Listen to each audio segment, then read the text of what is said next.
So I'm Angela. I want to say thank you very much for coming to our session. We're very much looking forward to talking with you for a large part of this, so it's going to be great.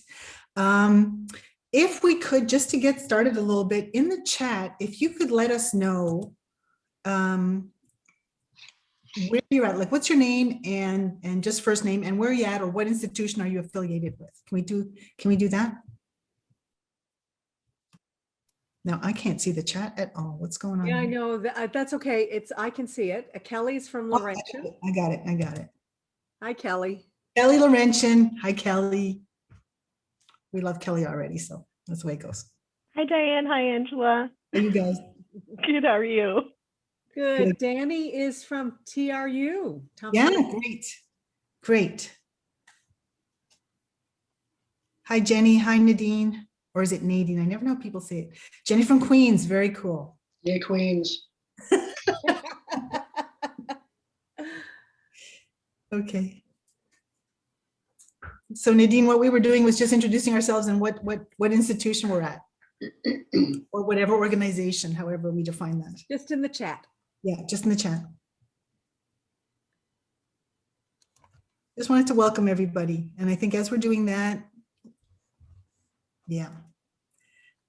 We will get started, and I'll pass it over to my colleague and friend Gerald to get us going. Thanks, Ange. So the way that I want to go about starting this is I want to describe a little bit about what connects the three of us to this topic, because the three of us do very different things. So how does this topic connect the three of us? We're going to each introduce ourselves and give a little blurb about ourselves in a moment. So I'm just going to put that to the side. But what I'd like to do is give you a brief background on how all of this came together in the first place. We've all taught online for years. Me, probably less than Diane or Angela, but we've all taught online. We've had experience with this. And the beginning of all of this was pre-COVID, which for Ange and I anyway, the discussion goes back to 2019. And pre-COVID is almost, quite frankly, almost hard to imagine right now in 2021, and it's still going on. But back then, with the turn towards more online teaching and learning, we began to think about what it means to be at work in the context of usual post-secondary institutional type of work. And what each of us experienced, and in our conversations, we sort of discerned 5 ideas based on usual philosophies of pedagogy. So here they all listed, but here they're listed, but I'll just go through them very, very briefly. One is work cannot be done outside of the institution except for things like data collection off campus, or going off campus to conferences, those sorts of things that are pre-arranged and deemed to be legitimate reasons to be off campus. Collective agreement restrictions, which I will focus on later on, so I'm just going to put that to the side as well. But collective agreements have matter a lot in the topic that we're talking about. Third, meetings should be held on campus, and that is the physical structure of the campus. So online being a form of campus is not readily considered, which is the fourth point. Not being on campus can lead to the impression that one is not at work. And then finally, presence at work via video conference is limited and inferior to being in person. So these are sort of 5 kind of ideas that constrain work that is done off the physical campus. So what we discerned was a certain amount of resistance and, if not prejudice, against telework. So what we began then through all of these ideas is we began an exploratory conversation about what it means to be at work. I won't put that in quotations again, although I just did. And we came to argue that presence hegemonically privileges in person, and that is the default setting. So that's how all of this came about, and that's what we want to talk about throughout this session today. So I'll turn it over back to you, Angela. Thank you very much. So what I did was, what we did was we took a look at the literature. And just, I went out and I was looking for what's, as far as teleworking, because there's a lot of teleworking, telecommuting, there's all kinds of words that we were sort of exploring. Pre-COVID, that was a choice. And the literature in the pre-COVID era was saying that the pros related to teleworking were things like autonomy, and which our learners also really appreciate too, I think. Autonomy, flexible scheduling, fewer disruptions. Because honest to gosh, when I was going to work, I think 4 hours was socializing and 4 hours might have been work. I'm not sure. Anyways, I don't know about you guys, but we'll talk later. Cost savings, so savings on gas, savings on wear and tear on the car. Even people are talking about saving money on clothes. I only need half a wardrobe now because the bottom is pajamas kind of thing. And then online meetings and social interaction. So it still can happen in an online space. And then higher productivity, motivation, and satisfaction. So this is the pros column. On the cons column is stuff that Gerald has mentioned to us already, somewhere in that list. So one of the things that came up with the con was higher stress levels in faculty with higher telework frequency. But this piece of literature was saying, but we don't know if this is cause or effect. We don't know if the stress level is they're teleworking because it was too stressful at work, or they're teleworking and that is stressful. So cause and effect is not identified here. Conflicts with non-teleworking peers. This is something Gerald mentioned about what our experiences have been. A cognitive bias of management or administration, in that the status quo is that you drive to work and you sit in your office and you do your work. An assumption of slacking off. A lack of peer interaction is seen as a con. Communication. Now this con was when you're online and doing the Zoom sessions or stuff like that, when people weren't used to them, they couldn't use the tech properly and they couldn't engage in like turn-taking protocols. So that was a bit of a con with that. And then the last one was a claim of difficulty measuring work performance. So let me just go to the next slide. And I don't know if you guys have experienced this kind of stuff too, and we will get a chance to talk about it as we go on. So we're just going to share our lived experiences with regard to teleworking, sort of our background. So Diane, if you would like to start, go ahead. Absolutely. Thanks, Angela and Gerald. So my experience with teleworking and working from home actually predated COVID. Most of my career has been teaching online. So, but that's often been accomplished by my sitting in an office with a square box, desk, table, blah, blah, blah. So I've worked at colleges, I've worked at polytechs, I've worked at universities, and all of them sort of had that same view that my job was to come into the office and do what I needed to do. And it was really kind of interesting because in one of the universities, all I did was teach online. And so it was expected that I would come to the office and I would be part of the office, but all of my work was physically in an online space. And remember, this was pre-COVID. I think that what happened to a large extent is that COVID and the opportunity to actually work from home in a more overt way as of COVID has literally sort of said, this is more acceptable. And I currently belong to a team that literally merged and was formed 1 week before COVID. And many of us have never actually been physically in the same space at the same time outside of a virtual space. So I've experienced it all in terms of partial online, fully online, and both from a teaching perspective and from a collegial perspective in terms of colleagues. So I'm going to pass that on. I think, Angela, you're next. Sure, thanks. So my career has been, like the smallest part of my career has been in academia. I'm actually out of training, learning, and development in the corporate world. And so I was working since 2008, I've been online, working remotely because I was with IBM, and this is, of course, a global company. And so working with people in the Asia region or in Europe and stuff like that was not new to me, and how to do that was not new to me. After I got my PhD, I was working remotely as a visiting professor for Purdue, which is in Indiana, and my home is in Ottawa. So all this stuff I had gotten familiar with it and I knew what could be done with it. And then I got to Lakehead in 2015, tenure track. And I was brought in because I've got an expertise in online learning and distance ed and stuff like that, and instructional design. And after I was there for a while, on campus, that is, physically there. And then I started to do a little bit more half and half. Well, I started getting a lot of resistance from my dean, especially, who was saying you're not allowed to be off. And I'm like, well, why not? Because you have to be here. Well, why? Like, this is the way the conversation goes. Like, I was 3 years old, but I was like, why? And so this has been, and I have maintained that because I firmly believe that a lot of stuff I'm not saying everything, but a lot of stuff can be done remotely. And so this was where Gerald and I started to talk in 2019. So Gerald, I'll pass it to you now. Thanks, Ange. So for me, I came about this as soon as my appointment started at Lakehead. So I've been at Lakehead since 2008. But I moved to Thunder Bay from Vancouver, and my partner stayed in Vancouver because this is where his job is 12 months of the year.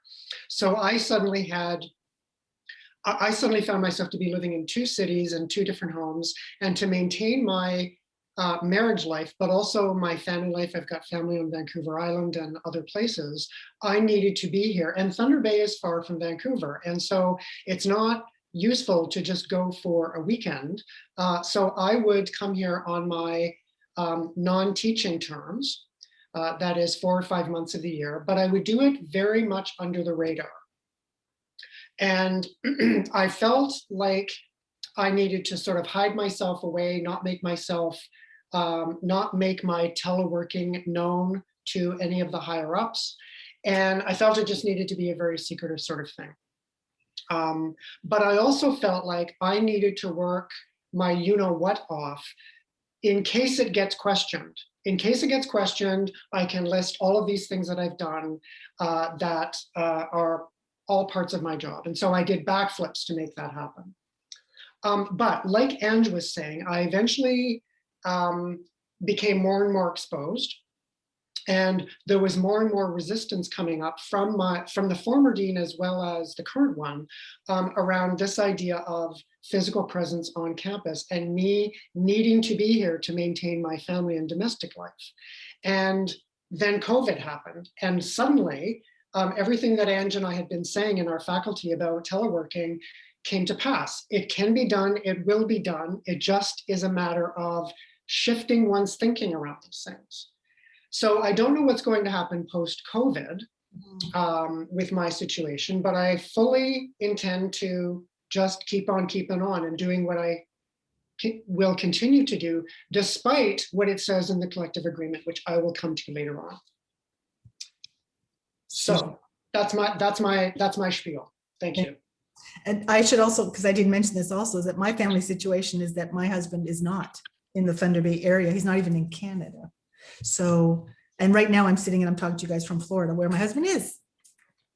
So let's move on to the next screen then. Here's another part of the literature, which is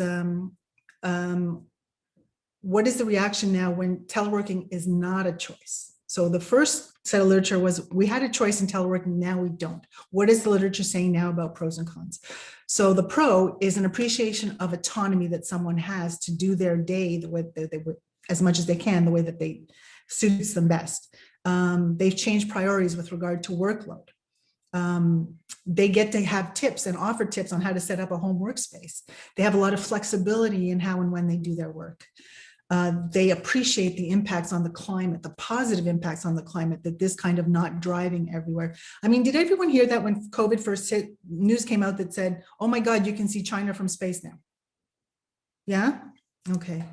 Now, teleworking is suitable to knowledge-intensive, high cognitive work versus more, let's say, manual labor or things that require physical performance sometimes as part of the job. So the kind of work that we're in is kind of suitable for this kind of thing. And I'll get to the last one in a sec. Let me just shrink my stuff because I can't see. Okay, as far as the cons go, this was an initial survival mode with the COVID hit. And a lot of people, including me, had a lot of difficulty concentrating. And I'm still finding that I have that. We have to be not so harsh on ourselves, right? We need to be gentle and kind to ourselves as we're all trying to get through this together. Not all jobs can be done at a distance. That has to be said, and it's absolutely true. And then pros and cons that the organizational engagement and philosophy and approach can help or hinder productivity, satisfaction, and efficiency. I just want to make sure that we don't confound teleworking with COVID impacts, meaning that a lot of stuff is happening because of COVID, because it's not a choice, but it doesn't take away the benefits and the pros of teleworking. Let me just go on to the next one. Yeah, Gerald, this is you. Whoops, wait, good, go. There we are. Thank you. So who cares? Why do collective agreements matter in all of this? So there's a number of points I want to go through just briefly. All of us, as far as I know, work within the stated benefits of collective agreements. And in negotiation with our employers, collective agreements describe how we conduct our work, the specifics of what our work includes and does not include, and the expectations for performance and productivity. So that's sort of the sort of broad point. They also set out processes for such thing as hirings, salaries, PTR processes, leaves, teaching loads, and a whole range of other matters, but those are the main things. So they really do regulate our jobs in most ways, actually. In my interest to know more about this, I set out the work of finding online, collecting, downloading, and analyzing what turned out to be 24 collective agreements from post-secondary institutions across Canada, universities, polytechs, a couple of colleges. It was not thorough and exhaustive. It was just sort of an exploratory walk through what I might find. And what I was specifically looking for was language around this notion of being off campus, or language pertaining to that idea. There was no language on teleworking as a phrase, none whatsoever. I didn't find one single instance of that. That doesn't mean it's not in other collective agreements, but in the ones that I looked at, it was not there. And there were no distinctions, from what I could find anyways, that being online constituted a form of campus, or being on campus, if you're online, as we are right now, or that being online constitutes a form of presence. I found no instances of this whatsoever. There were occasions where it was talked about being online, as in online teaching, but that was not in reference to this idea of being present and being quote unquote on campus. Okay. So I interpreted then from all of this, and I'm just giving sort of a grand sort of overview here, but what I interpreted was that physical presence, and I mentioned this a bit ago, physical presence is the hegemonic default in collective agreement negotiations. That seemed to be sort of the unquestioned state of affairs. I think I'm on to the next slide. There we go. Perfect. So furthermore, I found a few other things. So being at work is synonymous with being on the physical campus. That's what at work means. Absent means being off campus, except if there is some specific and recognized purpose that is approved in advance, i.e. you're collecting data somewhere or whatever, you're at a conference, something like that.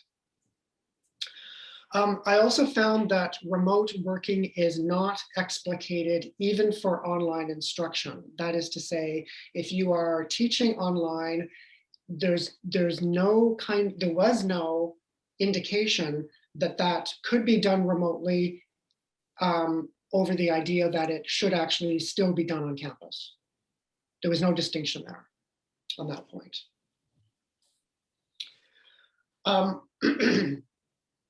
collective agreements are mired in what I've been calling hegemonic assumptions of what is taken to mean what it means to be at work.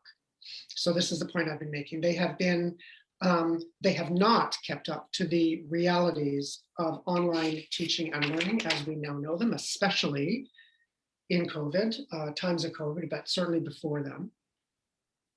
And COVID, more than anything else, for me, as I was reading these collective agreements, illuminated the discrepancies between teaching and learning, this thing called teaching and learning, versus management of duties as they are laid out in the collective agreement. That is, teaching and learning can be done in this kind of way that we're doing right now, and does not need to happen on a physical campus infrastructure, but collective agreements aren't keeping up with those ideas. So will this change post-COVID? I personally, I won't speak for my two colleagues, but I personally kind of think that things are just going to default back to the way things were, or at least there's going to be a push and a movement in that area. So I'm not so convinced that COVID is going to change a lot once COVID settles down, because the collective agreements and the language will still remain in place. And that is how our jobs will continue to be regulated. So I don't know what's going to happen. But also, it's not just the language, it's the physical, it's the philosophical, excuse me, assumptions about what pedagogy is supposedly means. That's also part of the problem. It's our ideas, not just how they're regulated. Thank you. Thanks. Okay, is this me? Or is this you, Diane? I think it's me. It's me. Okay. If you want to stop sharing your screen for a second, I'm going to share, or I'm just going to stop sharing your screen. Is that all right? Yes, let's just let them know what the question is. Oh, they're going to see it in the poll anyways, right? Yeah, you're going to see it in the poll. So Okay. I'm just going, so I just popped something into and tell me if you can see my screen. I just popped something into the chat for folks, and you can respond at pollev.com/DianeJanes993. That's with an N, not an M as in Mary. And then you can also go text 37607 Diane Janes 993. And when you're thinking of working at home, what's the one word that you think about? So somebody's written full. Please do multiple. There's only a small group today. So unlike having 100 people putting information into this word cloud, it's going to be a little quieter. So everybody gets to do multiple words today. So, okay, how do I do the text? Diane Janes 933. Yeah. So you text Diane Janes 993 to the number 73607. So when you're typing 37607, you type it, the message is Diane Janes 993, or you can use your computer and go to pollev.com/Diane Janes 993. So far we're getting some interesting word cloud connections. We've got collaboration, instant messaging, balance, fluid, productive. Whoa. Some good ones. So we're going to let this run for another moment, and then we have a second one that we're going to ask you. Good job, everybody. I don't know about all the folks that are in the session, but I've been finding my multitasking skills to be getting scanter and scanter.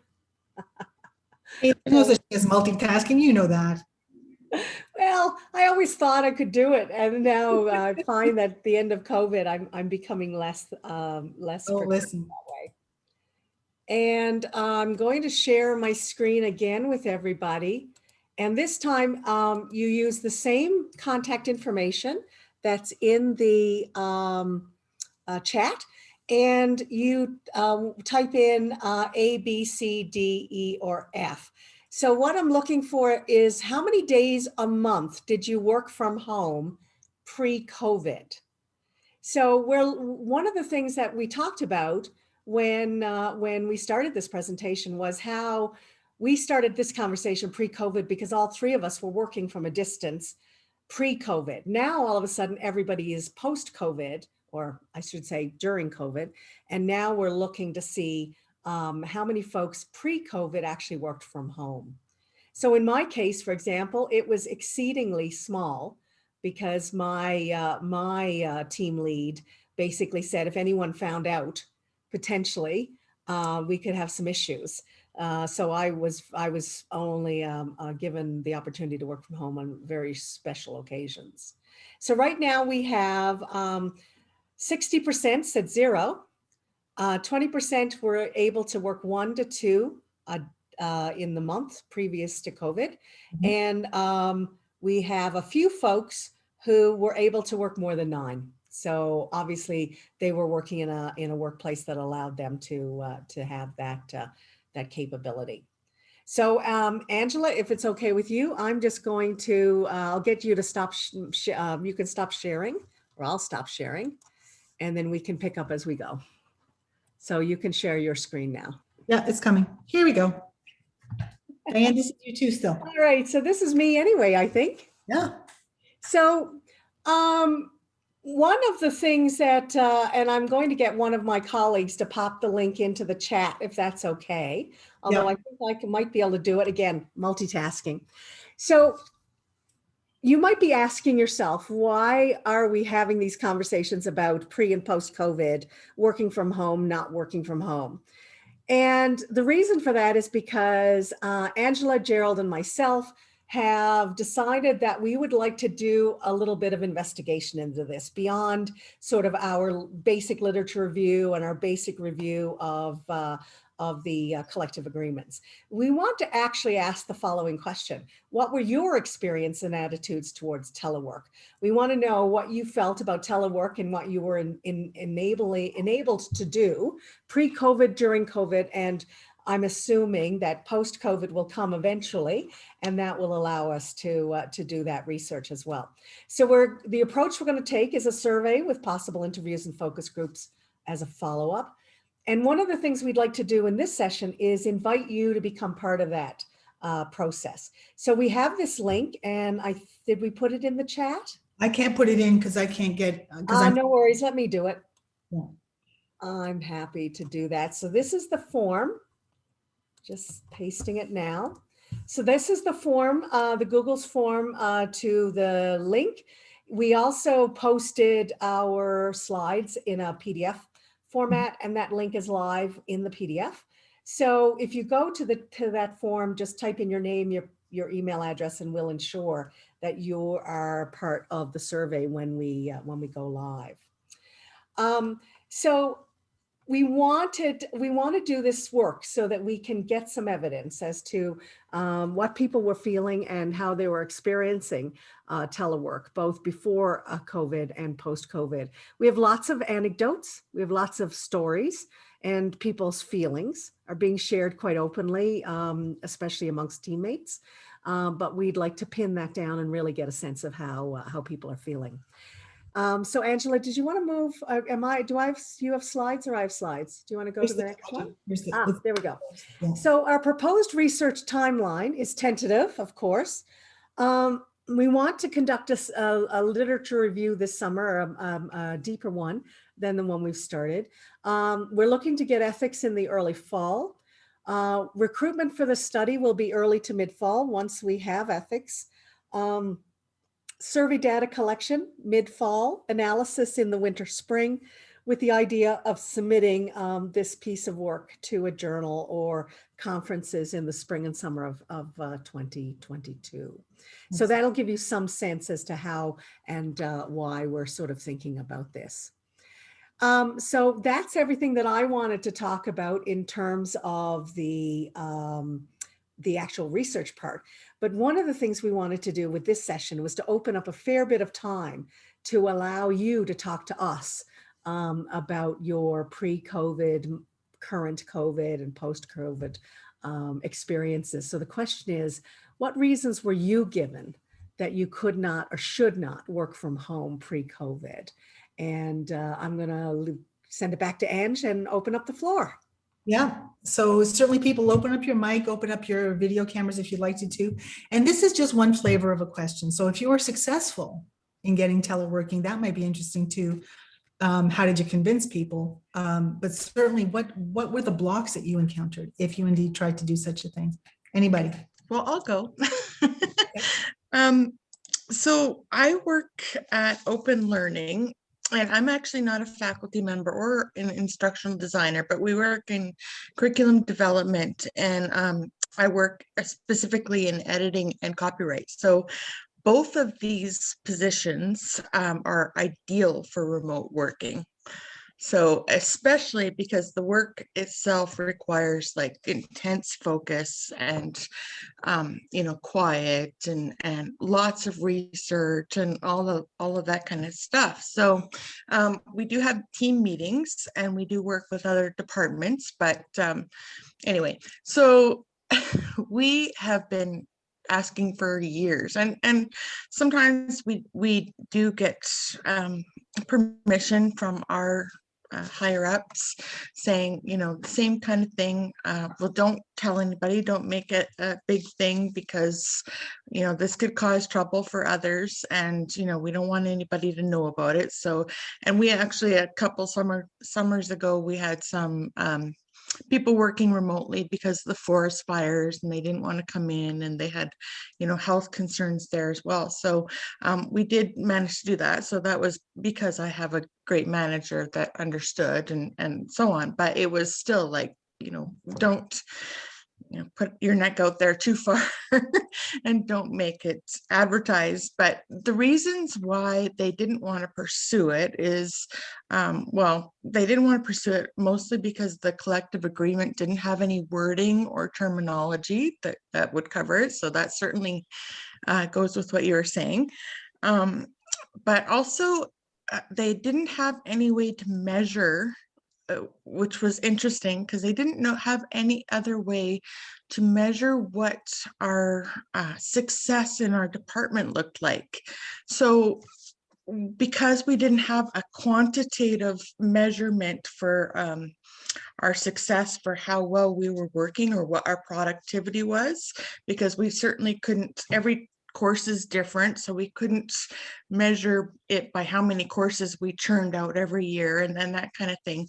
So they didn't have the wording around that. So because of COVID, we had to actually kind of look at, okay, well, how do we know when we're doing a good job? And it was long overdue to have that discussion, but they didn't want to do that before. So it was interesting. So sorry, long-winded, but Dave, I have a follow-up question for you, and that is, in your opinion, post-COVID, are you feeling like enough structure has been put in place, or at least started to be put in place, that you could make a decent argument for why you could work from home, if not all the time, then certainly a portion of your time? So we have, of course, we've talked about it. A lot of us in our teams are extremely anxious about this. We have proven that we've been extremely productive, but there's the rebuttal saying, well, maybe you've been productive because you're at home and there's nothing better to do. So, everybody's just working harder because they don't have, they can't do anything else or go out anyway. So there's still that distrust that people are going to be goofing off and not working if they're at home. And that's certainly there even now. And I kind of feel like Gerald, I think that they're going to try and go back. They're going to try and default to pre-COVID. It's sort of interesting. I'm listening in fascination to your story, Danny, and it's interesting because, it is. I'm sure we all know that people can goof off on campus or off campus, right? Like whether you're teleworking from home or whether you're working in your office, people can goof off and just not do their jobs and et cetera. I mean, this is not a major insight.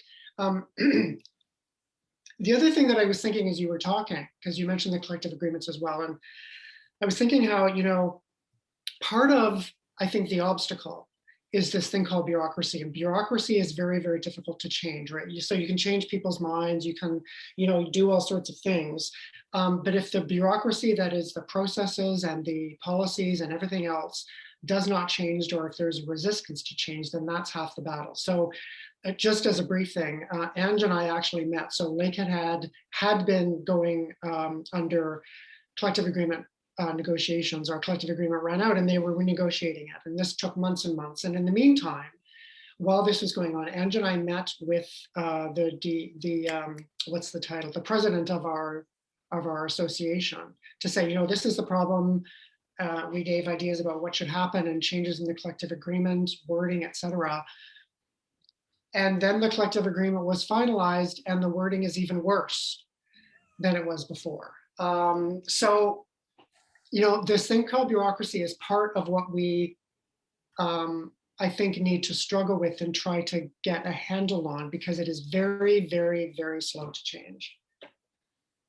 Anyway, there you have it. I'm really glad to hear your story, and it's, you know, it's just, it's unfortunate that the mindset seems to be so stuck in this idea that if you're at home, you know, we can't monitor you, so you might be goofing off. Well, Right. One sorry. of the things that you said just now, I thought is really important, is that one of the reasons as well was in the interest of equality, not all positions in our CUPE environments are able to work from home. So it wouldn't be fair to those other people that, you know, work directly with students on campus and work, you know, directly with faculty. It wouldn't be fair to them if only some of us had the privilege of working from home. So. Mhm. Anybody else? Kelly, did you have any thoughts? Yeah, it kind of goes to what Gerald was saying about bureaucracy. And I know from my own personal, but my husband, he's a supervisor for a different kind of corporate organization. But this whole idea around insurance, right? Like, as silly as it is, but saying like, if you're at home, but what if you go to run and get your groceries, or, you know, and this whole idea of people doing these extracurriculars while they should be working, right? So I like, I don't know if that's something people are falling back on, or if it's actually a legitimate concern. But I was going to make a comment as well, that what I found interesting, especially like as COVID hit, and those parents who have children who are doing schooling from home and things like that, is the idea around working hours. And especially like, I'm not a faculty, I work 9 to 5 or whatever, but this whole idea of 9 to 5 isn't really ideal when your kid is trying to do their, you know, their class stuff. And that was kind of, so instead of the productivity was measured by being face to face, now productivity is measured by, are you online between 9 to 5? So you're just kind of changing it one thing to another, which I find really interesting. I don't know. So those are my thoughts. So I don't know about you guys, but I find if I'm alone, so you know, you're at work and there's the cues. It's a cue for a coffee break. It's a cue for lunch. It's a cue to stop working. Those cues are all gone when I'm at home. And, you know, part of me goes, if you only want 8 hours of work out of me a day, I'm happy to give you just 8 hours, because if you leave me alone by myself, I'm giving you 10 to 12 hours. The other thing about when you work, to me, is so, like, I'm really productive really early in the morning. So if my day is like from 6 to 2 or 3 in the afternoon, my husband is a night owl. So he's really productive between like 10 and 1 in the morning. I mean, to restrict people, unless there's a time constraint for something, you know, that has to be done synchronously, this kind of thing makes me crazy about you should be working between 8 and 4 or 8 and 5 or whatever it is. Do people have that? Find that, like, what are people's reactions to that? I mean, it's so confining, I find, and old thinking. I'm ranting. Someone interrupt me. Jenny, go ahead. Yeah, sure. I have a couple points actually, because while we're attending this conference, I think like everyone else, emails are still coming in. There's a few deadlines I may have missed, but should have delegated, but didn't, so it's too late. But there was a deadline, and so tomorrow morning I'm just going to wake up earlier, finish my task before we start at 10 a.m. local time.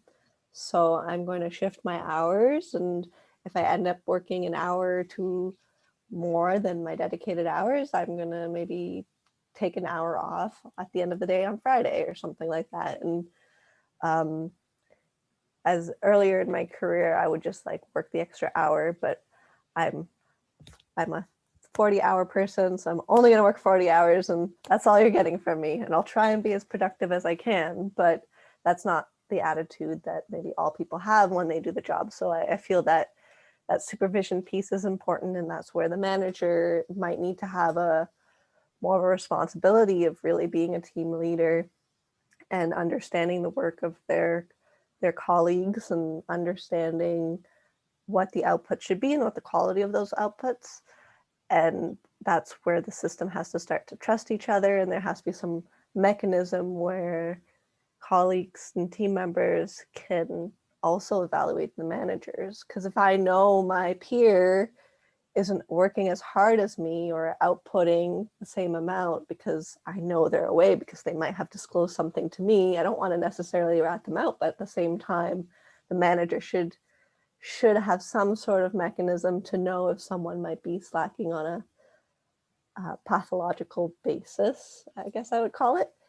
But that being said, there's also the idea of space, and Queens has a space issue right now, and staff are the first to kind of be shifted off campus to like satellite offices that aren't directly student facing, because we don't need to be all the time. So actually 5 months before COVID, our unit got shifted off campus to kind of an office building that the university owns or rents. And we have a great office there. It's great for collaborative work, and we really needed to work collaboratively, so it allowed us to do so.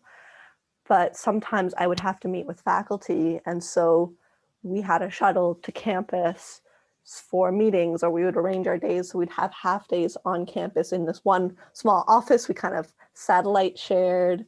We would just kind of book one of the cubicles so that we could plop our stuff down and then go to a meeting room to meet with people. And then the other half of the day, we would go back into our off-campus office. So we had some experience with running meetings with like a big screen with people on the screen and some people on a table. And that was challenging. But while now everyone is remote, it's more equitable because everyone has the same experience. And so you can't have side conversations where people are talking at the table and the mic can't really pick it up.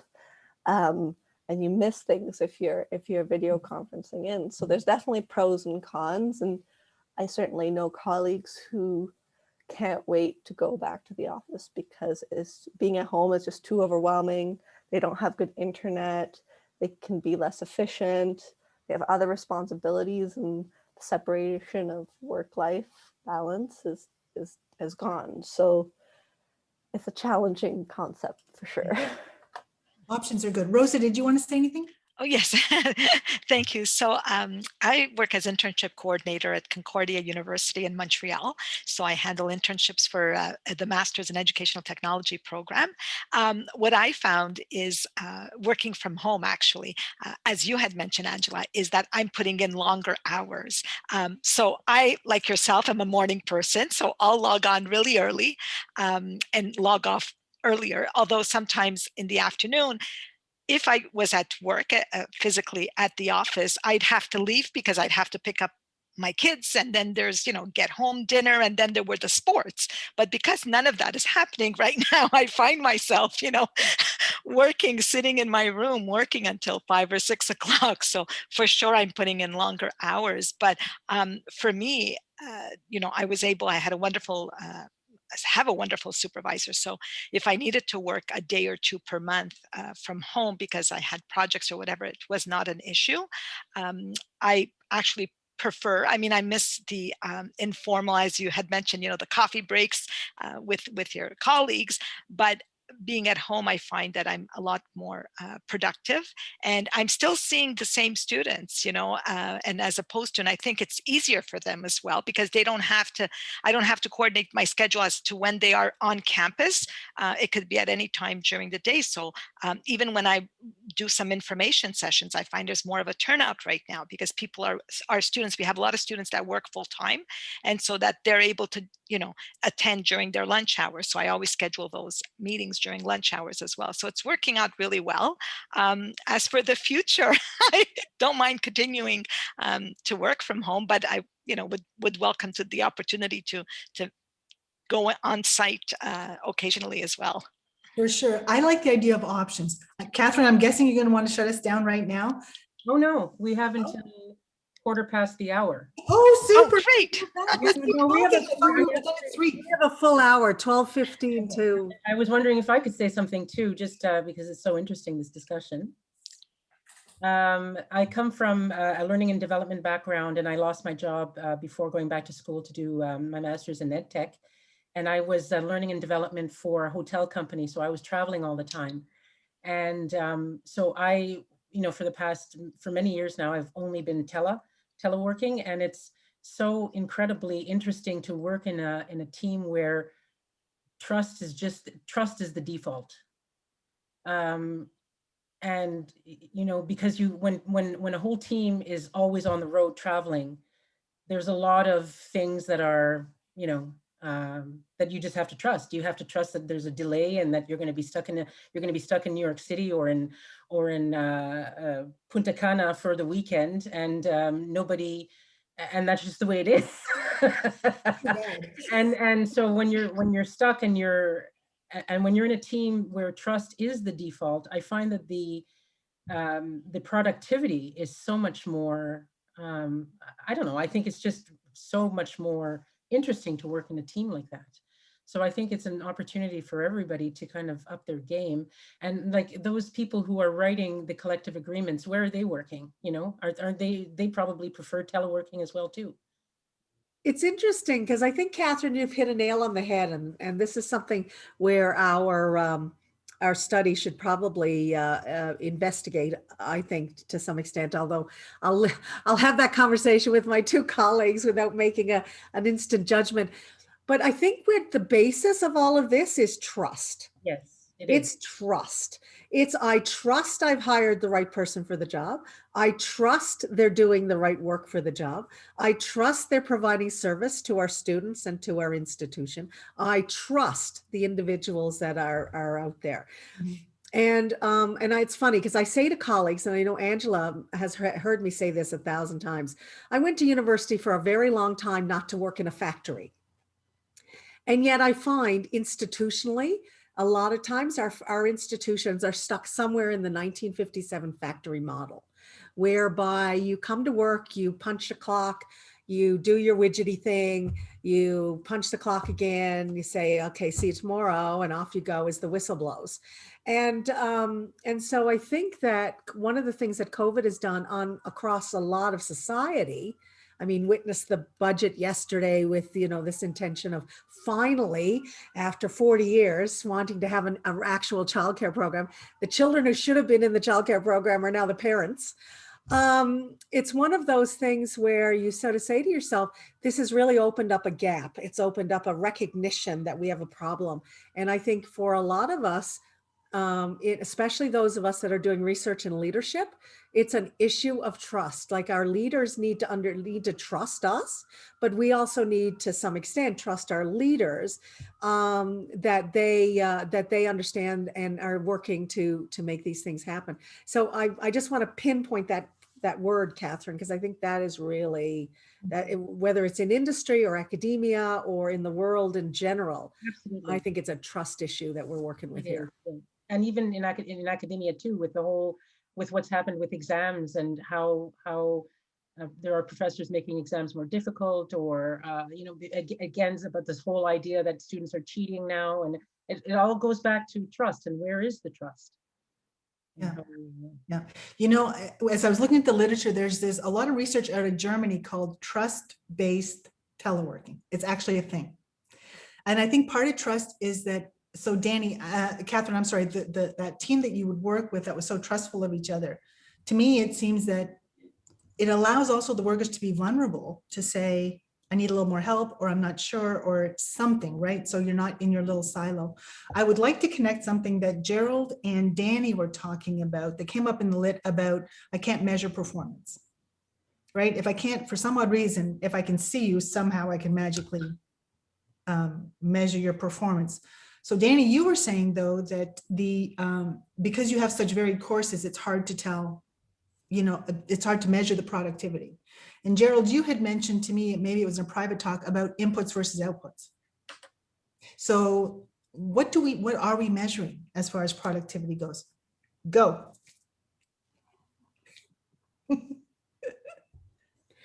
Isn't that the trick question? What are they actually measuring?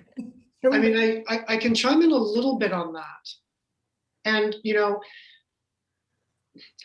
our jobs as faculty members, and this is the only, position that I can speak from, our jobs are, we have a lot of autonomy over our job.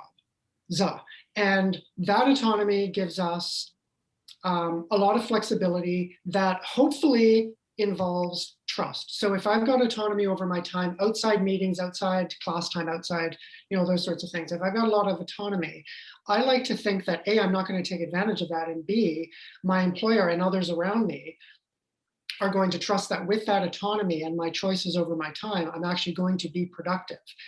And to that point, productivity as a faculty member is a really sort of nebulous thing, because we do have collective agreements that spell out what we should be doing insofar as teaching, service, and scholarship/research. But even within those three broad pillars, there's a lot of sort of vagueness, and it's really difficult to nail down. That's really my point. So, we can say, yes, I've done all this teaching, I've done all this service, I've done all this research and scholarship. And that's kind of it. That is the sum total of how our productivity is measured. And it comes in the form of annual reports. We report on what we've done annually. That's pretty much it.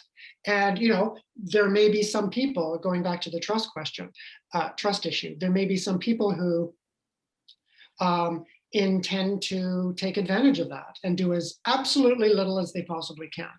But I like to think, and maybe this is, a positive attitude on my part, but I like to think that most people are not going to take advantage of that and are going to use that autonomy and the privilege that it is to work even harder, dare I say, right? And it's interesting that you bring this up, and I did post something about this in the notes in the chat. One of the things that always bothered me, and I've spent 30 years online when it was audio tapes and email and telephone and courier. And what really amazes me is that there is this assumption that somehow or another people will be less productive. They will, scam the system and so on and so forth. I challenge everyone in this group to think of a situation in their face-to-face environment where that has not happened. I mean, we all work in an environment where we know of a colleague, and because we're recording this, it's not anyone I work with right now, that we've worked with colleagues in the past where you sort of said, my goodness gracious, if they actually put as much effort into working as they do having coffee in the cafeteria, it's amazing what we might accomplish.